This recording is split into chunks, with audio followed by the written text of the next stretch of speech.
Hey guys, welcome back to my channel and welcome to another video. And as you can see by the title, we are going to Disneyland. I'm so excited. So by the time you see this video, it will literally be just over a week before we go. Before we get into how we're planning and prepping for this trip, I'm going to take you back to a couple of months ago when we surprised the boys. In July we are going to... Let's figure this out together. In July we are going to... We are going to Disneyland Paris! Are we actually? We're going to Disneyland. Yeah! Bring it on, baby! Bring it on! They are so excited. We all are. We really need this break away just to have some fun and experience the magic. None of my kids have been to Disneyland. My husband's not been to Disneyland and I've not been for 20 years. So really it'll be new for me again as well. We are counting down the days. Look who's awake from her nap. Hello. Hello, sleepyhead. Has someone had a good sleepy? Pudding. Hi. Hi. Okay. Avery's being fed now. She's hooked into her feeding pump. If you are new here, hi, I'm Chrissy. I'm a mum of 3 and 2 of my 3 children have additional needs. My eldest son Zachary has autism and my daughter Avery here has complex medical needs and she is tube fed. So a Disneyland Paris trip can take a fair bit of planning and research, more so than I'd say like a beach family holiday somewhere, and there's even more planning and preparation to be done when you have children with additional needs. That's why I wanted to make this video really, because I was looking through YouTube for my own research and I couldn't really find that many videos of families preparing for Disneyland Paris with children with complex medical needs. So I'm hoping this video will help guide some of you if you are planning a trip to Disneyland Paris and just give you some tips on what to expect. Just for reference, we're going to be travelling as a family of 6. So it's going to be me and my husband, my stepson Marley who's 10, my son Zachary who's 9, my son Eli who is 6 and my daughter Avery who will be 17 months at the time.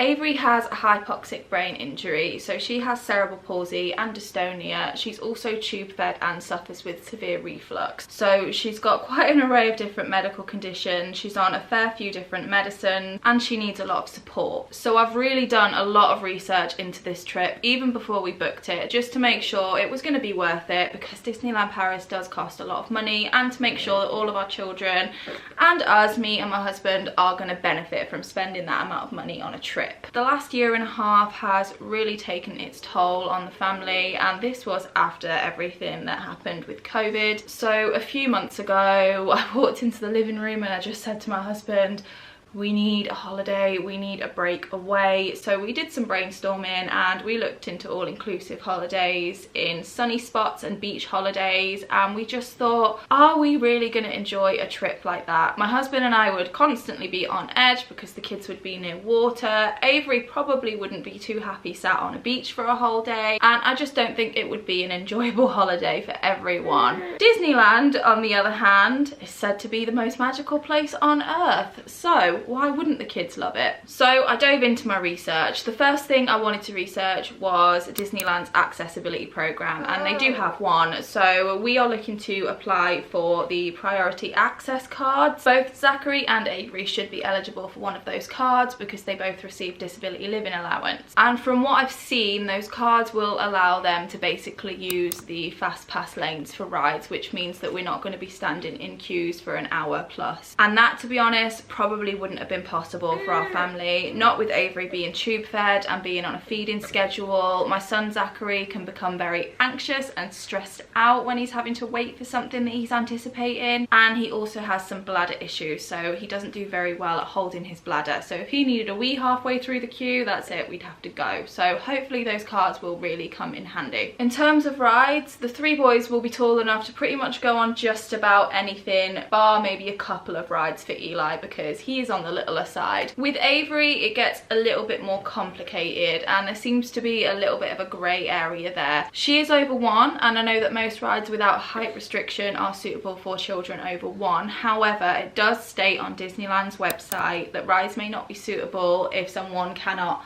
hold their upper body weight, which Avery cannot. So from the research I've done, it looks as though it really is going to be cast members' discretion on whether or not I can hold her on some of the rides. Now obviously I'm not going to be taking her on Thunder Mountain or anything like that, but it would be really nice if maybe we could go on some of the boat rides and I'd be able to hold her through them so that she can experience them too. If not, then it's not going to be the end of the world. There's still the shows and the parades, the fireworks if she will stay up for that, and the characters. There's still going to be a lot of things for Avery to experience. Avery is a very sensory baby. She likes to experience things through sight and touch and sound, and I feel like there's definitely going to be enough of that to keep her happy so that she can experience the magic too. Because of Avery's medical conditions, there's a fair bit of stuff that we needed to make sure was in place before we go on our trip, and this is going to be pretty heavy on the information, so I'm sorry if you're more of a fan of my vlog style videos, but in all honesty I just really wish there was a video like this when I was doing my research that just outlined everything that I needed to be doing just to make sure that Avery in particular was going to be safe and we'd covered all eventualities. The first thing we did when we booked our trip was sorted out our travel insurance, and we wanted to make sure that we went with a provider that specialised in the medical side of things just in case anything were to happen while we're out there. We went with Good To Go insurance and our cover was pretty good, to be fair. It was a bit pricey, more pricey than your average travel insurance, but we just wanted to make sure that all eventualities were covered and we wouldn't be stuck if we ended up needing to take Avery or anyone for that matter into hospital while we're there. We're flying with EasyJet, and I know that they're having problems at the moment and they're cancelling a lot of flights, and I just really hope that doesn't happen to us, so keep your fingers crossed for us. But the next thing I did was make sure that we were going to have special assistance arranged for the airport, because Avery has a lot of different medications. She has her feeding machine, she has her SATS monitor, and it's all stuff that we can't really do without. So it is coming in hand luggage with us because we don't want to risk it getting lost. The medicines are all over the liquid limit, and we just want to make sure that we're going to get through security and customs without any hiccups, and God forbid, without any of her medicines being taken away from us. With that said, I also contacted Avery's community care nurse and all of her medical professionals and just let them know that we were going to be out of the country on the dates that we are going to be out of the country, just so that they know and they can be prepared for if we were to have a medical emergency. Now obviously there's not really a lot they can do from the UK when we're in Paris, but it is still good for them to know. Avery's paediatrician also very kindly wrote us a pretty detailed letter to go along with all of her medications, just in case we run into any problems and we need proof that she actually needs them all. Alongside that, we also went to our local GP surgery and asked them to print a copy of all of her prescriptions. So between those two, I'm really hoping we don't run into any problems. I think my worry is mainly the gabapentin, because that does have a controlled substance, but it's been made pretty evident in her prescription and in that doctor's note that she does need it, and if they were to confiscate it, that would be the end of our trip. She can't go without it. She definitely can't be just weaned off it cold turkey like that. It would cause her too many nasty side effects and we would just have to turn around and go home. I also applied for UK Global Health Insurance cards, and from what I've read, if God forbid any of us did end up in hospital, that card will help cover some or all of the cost, hopefully. And I know that we have the insurance, but obviously you still have to pay up front before the insurance pays you back, so that card should hopefully help. I will leave the link below on how you can apply for one of those cards if you are in the UK. If you've watched some of my videos before, you may know that Avery recently had her G-tube surgery just at the end of April. So another thing we wanted to do was make sure that that G-tube would be changed at least once before we went, just so that we knew how to change it if it became blocked or anything like that while we were out there. We 100% needed to make sure that our trip was booked outside of that healing window, because we would have had to revert back to Bristol Hospital if anything were to go wrong with the tube and it needed to be replaced. But she is outside of that healing window when we go on our trip, and actually by the time you're seeing this video she would have actually had the tube changed today. So that's one thing less to worry about. We know that we will be able to replace her tube if anything happened to it. So when we leave, we'll be packing this. This little folder contains all of the documents I've mentioned. It contains my son and daughter's DLA certificates. We'll probably put her blue badge in there as well, just in case. It's got our COVID passports, it's got our insurance documents, it's got everything that we're going to need, and we'll probably keep this with us all through the airport and probably for the parks as well, just in case. And this is what I'm keeping all of our global health insurance cards in. I got this little wallet off Shein. That is a really good app if you're looking for some cheap bits. Nice and compact, and then I will just slot it inside this folder so everything's together, and this will basically be our lifeline. In terms of all of Avery's feeds and medicines, this has probably been the biggest challenge that we've had in terms of figuring out just how we're going to make it work. But I think we've just about figured out a system that should see us through the 3 days. So we're staying at the B&B hotel, which is a Disney partner hotel. So it's not on site, but there is a free shuttle to get to and from the park. Now it doesn't look like the hotel rooms actually have fridges, so that makes things a little bit more challenging for us, because the feed that Avery's on needs to be refrigerated between each use. We have contacted Disneyland directly, and they do actually have first aid centres within the parks which have fridges, and we've asked our dietitian to write a note for Avery just to say that it is a specialised feed and it needs to be refrigerated. So we're keeping our fingers crossed that we should be able to use the fridges in the parks, which should then extend the life of the bottles, because we don't really like wasting, but if we have to so that she gets fed, then we have to. This is the feed she's on. It's complete paediatric, and the bottles that are available to us come in 500ml. This is the only size that is available to us. I have looked into it, we can't get anything smaller, so we're going to need to pack 12 of these just to make sure she is going to get fed in worst case scenario. We did pay extra to book a large suitcase. Ideally we would have done this trip with just hand luggage, but considering all of Avery's feed and equipment, we really needed that extra space. So fingers crossed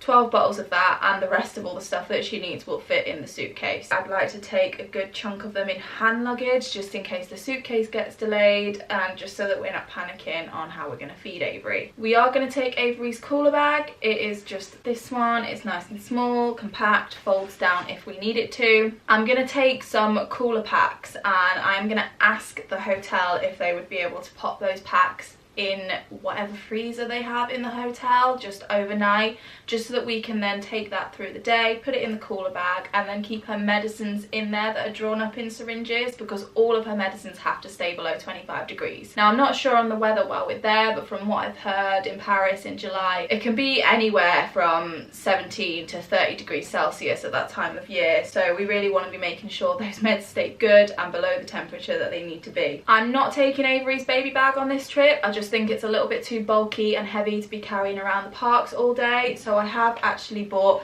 Avery this little Minnie Mouse bag which I'll keep all of her supplies in, and then the plan is to take one of her mobile bags that are actually designed for the feeding pumps. I'm not sure if we're going to take the old one or the new one yet. This is the old one and it's bulky, it doesn't really fold flat, and this is the new one which is much smaller and will be much easier to carry around. But we've been having a lot of problems with the new pump. We keep getting messages and alerts saying that it's blocked when it's not blocked, so we're constantly having to take the cassette out and put it back in, and we're having to do that at least once each feed. So I feel like if we take the new one we're going to regret it, because we're just going to be in and out of the bag all day trying to sort out the occlusion messages. So I might just have to suck it up and take the bulkier one. I can always just slot it in the shopping tray in the bottom of the pushchair. Obviously, along with the pump and its charger, we're also going to be taking a bunch of syringes for all of Avery's feeds and medicines, and then I'll probably also pack a little bottle of fairy liquid just so that I can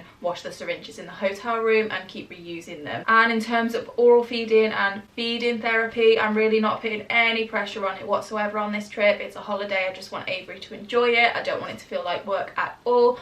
but I am going to take one of her baby spoons with us just in case if we are eating something nice and it's the right consistency, she can have a little taste too and see if she enjoys it. Lastly, in terms of feeding stuff, the hotel rooms from what I've read also don't have kettles, so we've actually bought this little travel kettle. Found it on eBay. It was relatively inexpensive. It's really small. We obviously won't take it in the box, we'll take it out of the box for the trip, but we just thought it'll do the job. If it wasn't for Avery's water, we definitely would not take a kettle to Paris, especially just for 3 days. I'm sure we could have managed without a cup of tea, but we need it for Avery's water, so needs must. Pushchair setup. We're taking the pushchair we use every day for Avery. It is the iSafe Sail. I talked about it in my day in the life video. It's a really good pushchair, has brilliant sun protection, and to be honest, that's the main thing I love it for. But it also fits her go-to seat in it, which is a must because the go-to seat provides her with all the postural support she needs, and I have checked, I can fold it down with the go-to seat in it, which is really good. So that's how I will fold it down for the plane. I am a little bit nervous about it getting bashed about. That's what we're doing, and I'm probably going to see if I can get a wheelchair tag at Disneyland Paris for it, just so that we can still use it in queues. Also, in case she gets fed up of the pushchair and just wants to be carried for a bit,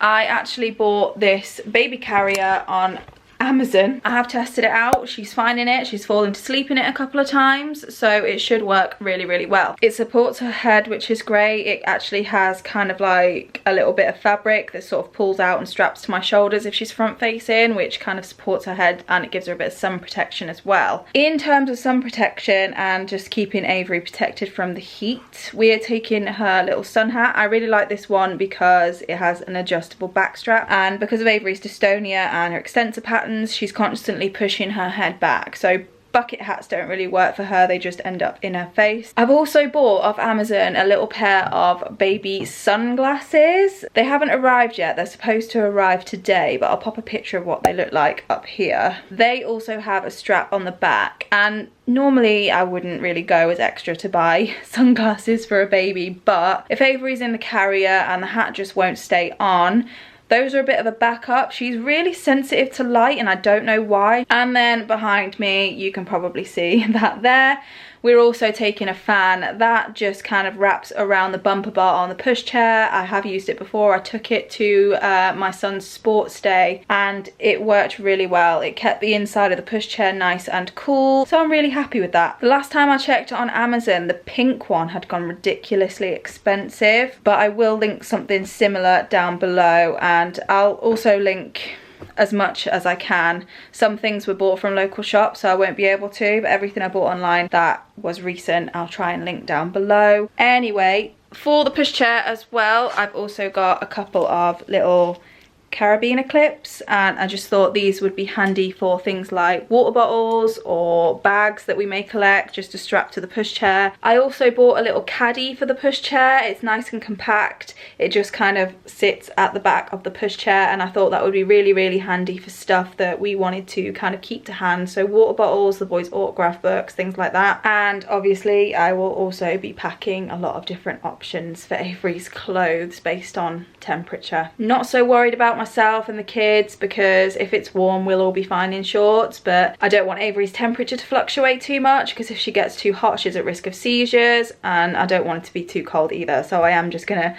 pack for all weather events. In terms of the hotel room, we've requested a cot because obviously Avery can't sleep in a bed. We are taking her sound machine. That is really important. We can't forget that. I don't think she'll sleep without it. Taking the sound machine, and we'll probably take that into the parks as well. So if she gets a little bit overwhelmed with all the noise, we can pull the hood on the pushchair right down and put the sound machine on, and it will be a nice little safe space for her. And we're also taking her SATS monitor. We're not taking the big one that we have in our bedroom, the one we got from the hospital. We're actually taking our little portable one. This is actually the one we used for a good year, I want to say. We don't use it as much anymore because it alarms when it shouldn't really. It will go off and it doesn't connect to her foot properly, and she's kind of in between sizes. She's kind of in between the neonate and the infant size, so the sensors don't really fit her brilliantly, but it will do for Paris. So we're taking that with us with some sensors just to keep her safe at night, to make sure her saturation levels are okay and her heart rate's fine. I don't think me and my husband would sleep if we didn't have that. So in terms of all the stuff that we're taking to make sure Avery's happy and comfortable, I think that's just about everything. I'm really hoping Disneyland Paris is magical for all of us. I hope that it is inclusive and everyone's able to find something they'll be able to enjoy. I'll definitely update you when we get back and let you know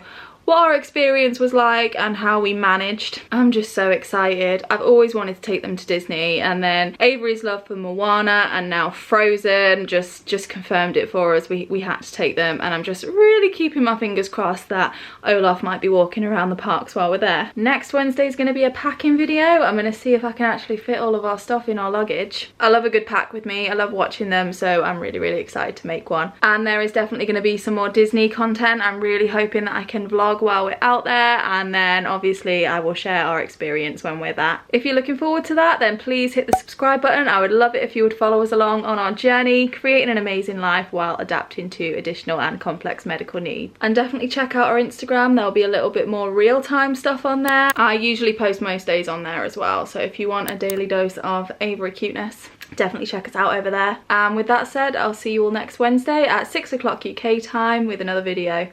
Bye guys.